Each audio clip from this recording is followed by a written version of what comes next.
Hello guys, சுட சுட chicken kurma எப்படி செய்கிறதுன்னு பார்ப்போமா. ஃபர்ஸ்ட் வெங்காயத்தை சின்ன சின்னதாக நறுக்கி வச்சுக்கோங்க. செகண்ட் சிக்கனை நல்லா மஞ்சத்தூள் போட்டு கழுவி வச்சுக்கோங்க. தேர்ட் தேங்காவை அரைச்சி வச்சுக்கோங்க. ஃபோர்த் தக்காளியை வெட்டி வச்சுக்கோங்க சும்மா சின்ன சின்னதாக.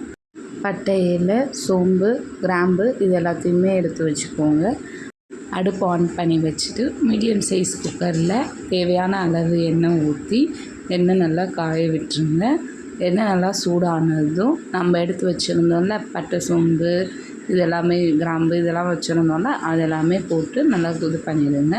அடுத்து வெங்காயம் போட்டு வதக்கிடுங்க. வெங்காயம் நல்லா வதங்கின உடனே தக்காளி போட்டு வதக்கிக்கணும். தக்காளி நல்லா வதங்கின உடனே சிக்கன் போட்டு அதையும் நல்லா வதக்கணும்.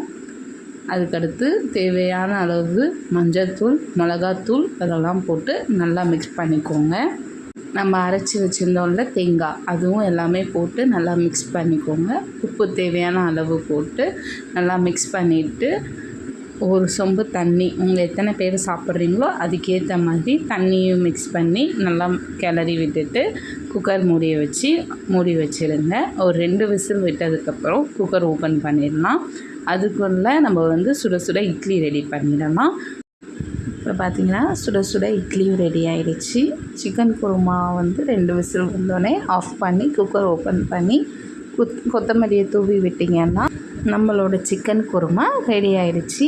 சுட சுட இட்லியும் சிக்கன் குருமாவும் வச்சு சாப்பிடும்போது டேஸ்ட் அடிப்பொலியாக இருந்துச்சு. நீங்களும் ட்ரை பண்ணிவிட்டு எப்படி இருந்துச்சு மறக்காமல் கமெண்ட் பண்ணுங்கள். பாய்.